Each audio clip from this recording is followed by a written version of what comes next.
नाशिकमधील सुयोग हॉस्पिटलमध्ये डॉक्टर कैलास राठी यांच्यावर प्राणघातक हल्ला झालाय। या हल्ल्यात डॉक्टर सुयोग राठी यांच्यावर कोयत्याने तब्बल 18 वेळा वार करण्यात आले, त्यामुळे ते गंभीर जखमी झालेत। या हल्ल्याचे सीसीटीव्ही फुटेज आता उपलब्ध झालेत।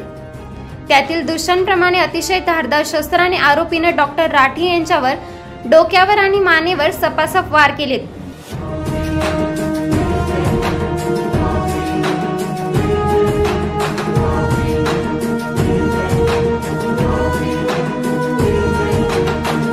सुयोग हॉस्पिटलच्या अतिदक्षता विभागात ही घटना घडली आहे, त्यामुळे उपचार घेणाऱ्या रुग्णांमध्ये भीतीचं वातावरण पसरले। डॉक्टर राठी यांना उपचारासाठी खासगी रुग्णालयात दाखल करण्यात आले। आर्थिक वादातून हा हल्ला झाल्याचं प्रथमदर्शींनी सांगितले। सप्रेम मराठी ब्युरो, नाशिक।